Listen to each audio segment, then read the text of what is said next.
Welcome to Indianomics. Should food be included in the Reserve Bank's inflation targeting framework, or should Reserve Bank only target non-food or core inflation?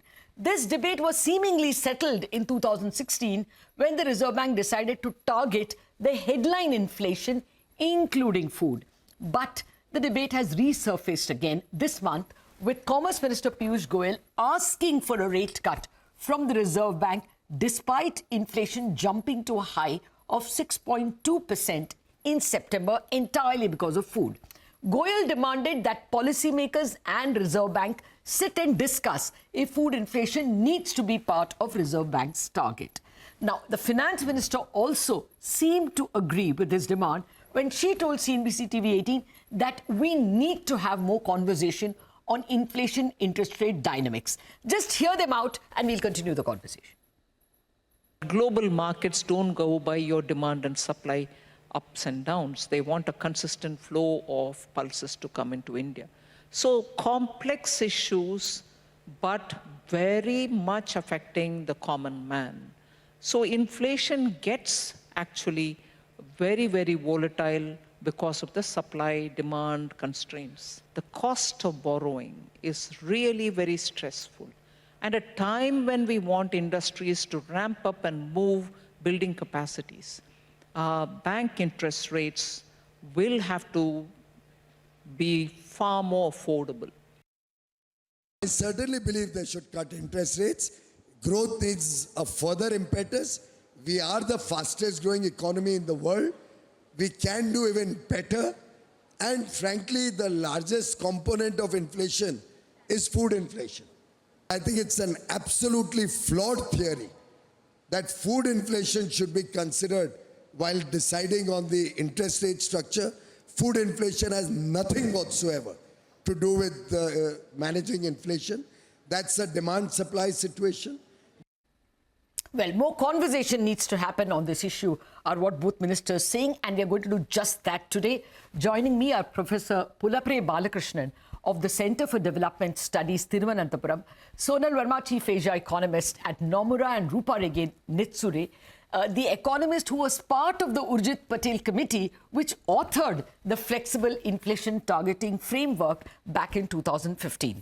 Ladies and Dr. Balakrishnan, thank you very much indeed for your time. Well, Sonal, let me start with you.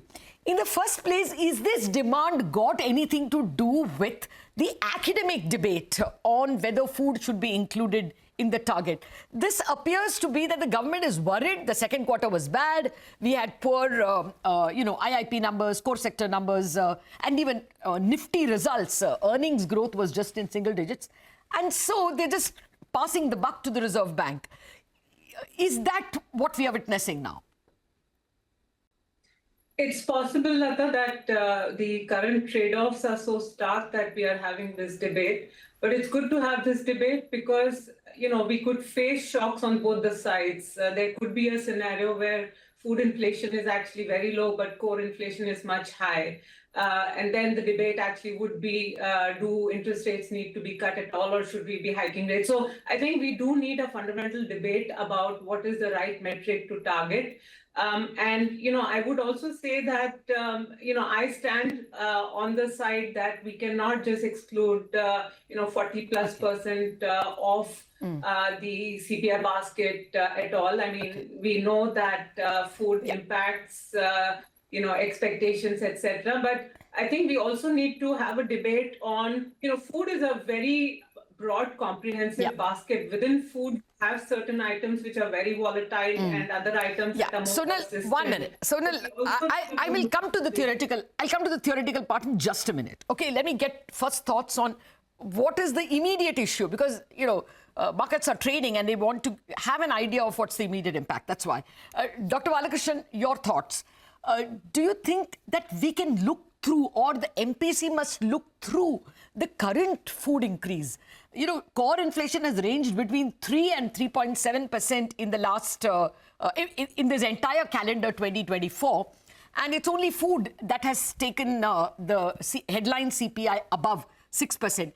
Can the Reserve Bank and the MPC, or should the Reserve Bank and the MPC look through this food inflation? I would say that you should start, or we should start with an idea of what our inflation index should be, what it should contain, what goods. And from that point of view, there's no question of keeping food out of it, right? The question doesn't arise. And I'd like to make a small point, Latha. You said that in 2016 or whenever the Reserve Bank decided to target headline inflation, i.e. an index with food, I just want to say it was not just the RBI, but RBI in agreement with the government of India.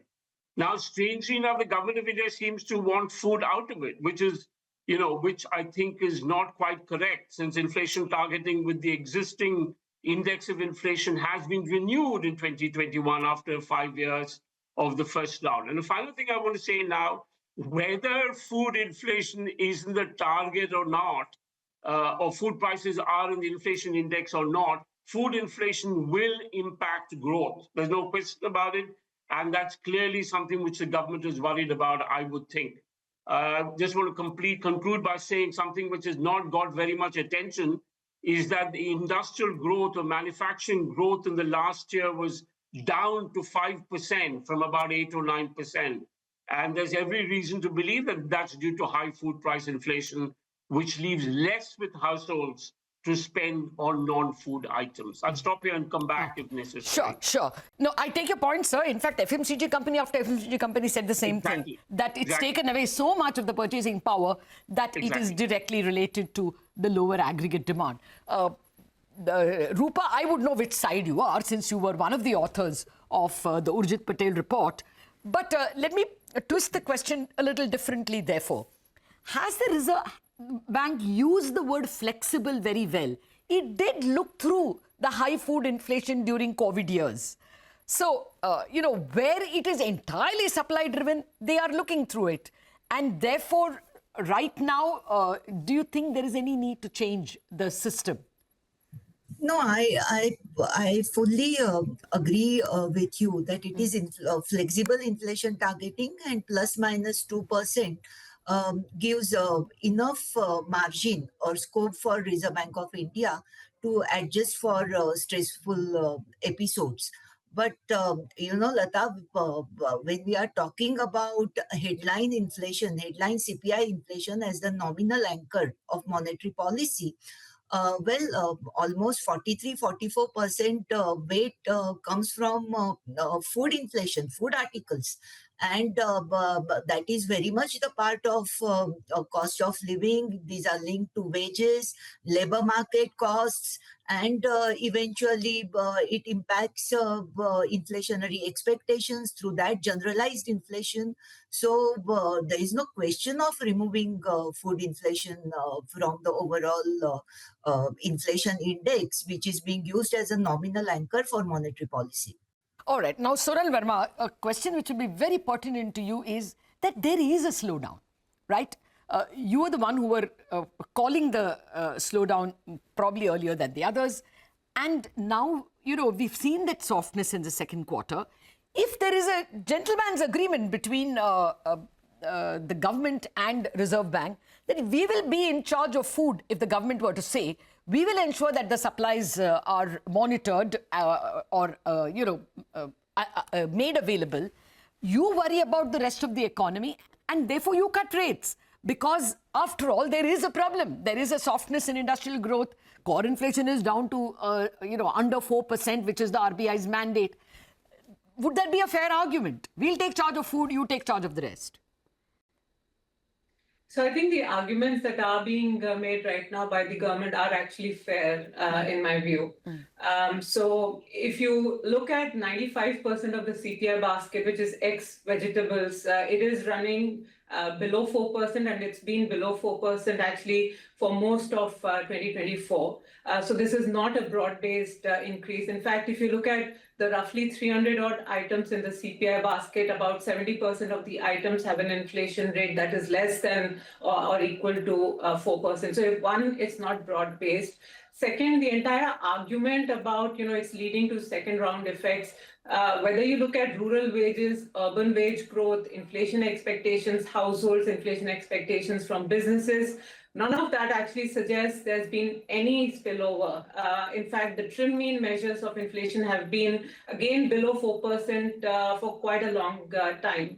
And third, I think the growth sacrifice is on the rise. Monetary policy needs to be forward-looking.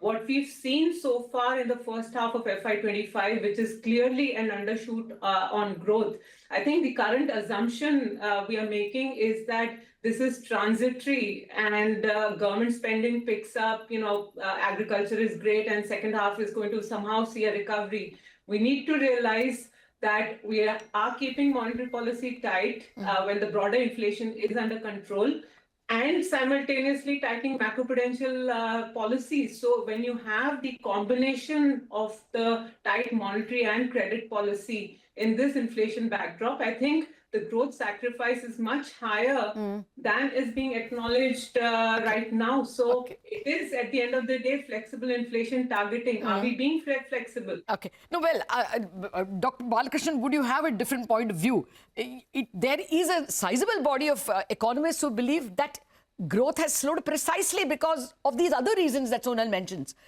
Extraordinary heat, monsoons being very high in some places, government not spending enough. That is a big reason. And Reserve Bank's earlier liquidity tightening for another reason altogether. Last year, the withdrawal of notes, etc. There is a very clear expectation that now as the fisc spends and the Reserve Bank has already made liquidity almost surplus in the interbank system, growth will pick up.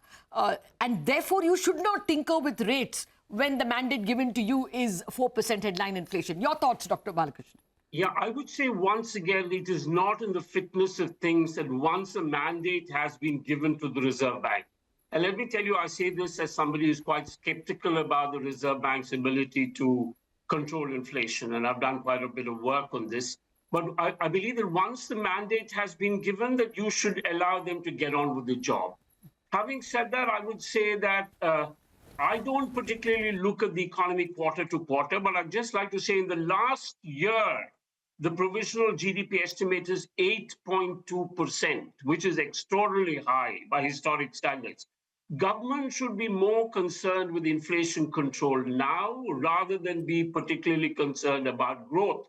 And that inflation control will require control of food prices. RBI has a very little role in this. And I just want to say a final thing. When much is said about let the RBI control core inflation, my work basically shows, and this is published, my work shows that RBI's attempt to control even core inflation is not very successful. And there's a very simple explanation of that. When you raise interest rates, firms with market power will pass it on as higher costs. And the impact of interest rates, therefore, on even core inflation is not very high. Okay, well, this will become a little academic and I will pursue this line of argument. Give me a monosyllabic answer, three of you, before I take my first break. Sonal Verma, you are for a rate cut in December, right? I was in favor in October, Latha. Yeah. Rupa, for a rate cut or no in December? No. Dr. Balakrishnan? I just want to say that I don't think rate cuts really have much of an impact. No, sir. So monosyllabic, sir. Monosyllabic. December, rate cut, yes or no? What do you want? No. No. Okay, so we have 2 nays to 1 yes. On that note, I take a break and come back to discuss the larger question of whether the flexible inflation targeting framework needs to be tinkered with at all. Back in a minute.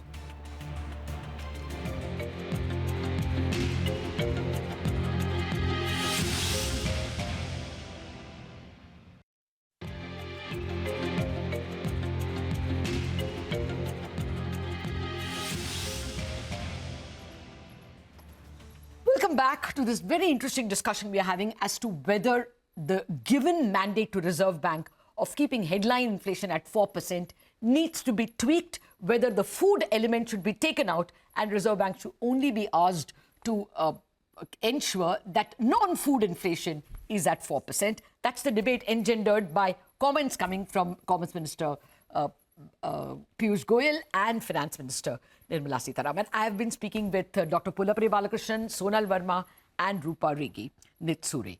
Ladies and Dr. Balakrishnan, thank you very much for waiting on. Let's proceed now with the theoretical framework of flexible inflation targeting. Rupa, you know, before inflation targeting came in, from 2008 to 2013, we had 5 or 6 years of double-digit or near double-digit inflation.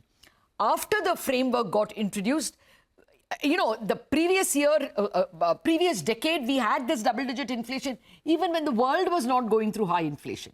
After the target came into place, we have relatively done better despite, you know, big problems like COVID. So what is your estimate of the record of FIT so far? See, point is that inflation targeting framework definitely had made the whole monetary policy exercise more predictable. It has been effective in controlling inflation to a great extent.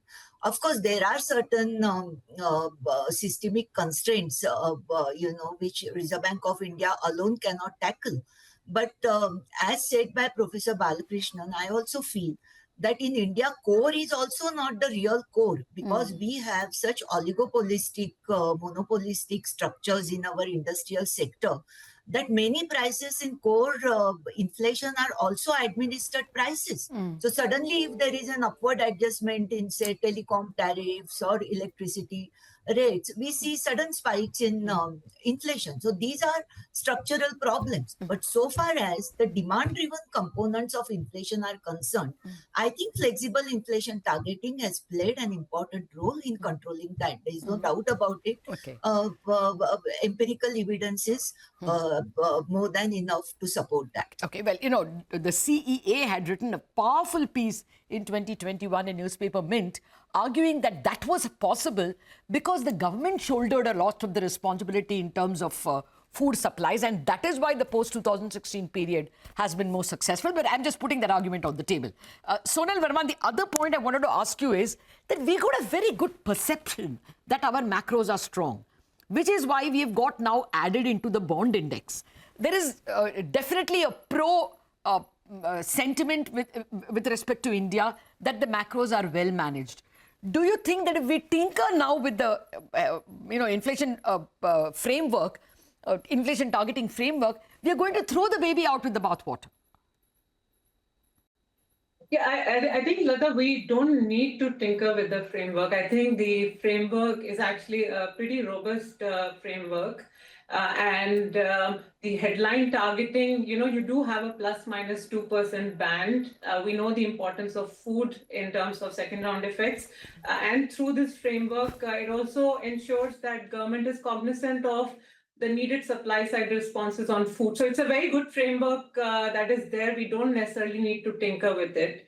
I think the debate in the current context specifically is with respect to should we be blindly following the inflation targeting framework vis-a-vis the interpretation of what the more nuanced view is on the underlying inflation dynamics vis-a-vis the growth sacrifice that we may be making. And I think the clarity on this, obviously, as we get the numbers in the coming quarters, it is going to become a lot more clearer than it is right now. So I think that is the debate we are having. So not at all, this is to suggest that we should compromise on the macro stability parameters. I do not think that is at all, what one is debating here. Okay. But good growth is as important an input that defines India's macro stability. Got it. And we should not be compromising on that beyond a certain limit. Okay.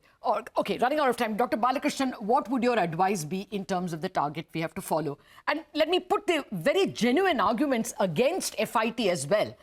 No less than a person as Dr. Y.V. Reddy and, of course, the CEA have made solid points. RBI has no control over food inflation. The fiscal authorities, to a large extent, fiscal profligacy was responsible for the double-digit inflation from 2008 to 2013, which again is not in RBI's hands.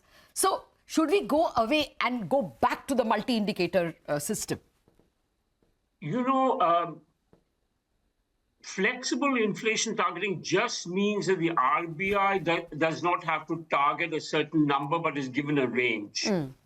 That is unusual. The range is very high in India by international standards. I don't think in the United States or in the UK they have a range. They have a target. The other thing that I want to say is that if you want to do something about inflation, I personally believe the government should play a much bigger role in managing supplies. We are really facing elevated food inflation, not just for a quarter or two, but for at least 4 years. For 4 years, which is a very long time, the inflation rate is above the RBI figure of 4%, though maybe within the tolerance band. So I think there must be much greater effort to manage supplies. Over the past decade, given the kind of attention manufacturing has got, agriculture has not got anything comparable. And we're facing many challenges, climate change, soil moisture. You have to have a much more comprehensive approach to maintaining productivity and supplies in the agriculture sector. A final thing that I want to say, as we are growing, the demand for certain types of food, high protein food, high value food is rising. And that should be also specifically targeted. Inflation targeting is just not up to the task at all. We need much more effort from the government. Okay, from the government. Okay, Yes. I'm entirely out of time, but thank you very much for putting this point. In fact, Dr. Balakrishnan, I had Ramesh Chand on the channel, on the show a few weeks back, and he says the way in which the Agriculture Prices Commission is setting the MSP itself is, structurally only increasing. World over, prices also fall. In India, because it is cost-based, that A2 plus FL, C2 plus FL makes it structurally actually inflationary. But that debate for another day, completely out of time. Just one, again, monosyllabic answer from all three of you. Sonal Verma, should FIT current framework be changed? No. Rupa? No. Dr. Balakrishnan? No. Okay. I think that's an emphatic answer in terms of the longer-term structural story as well as what happens in December. Thank you very much for an extremely interesting and enlightening conversation. We wrap up on Indianomics on that note.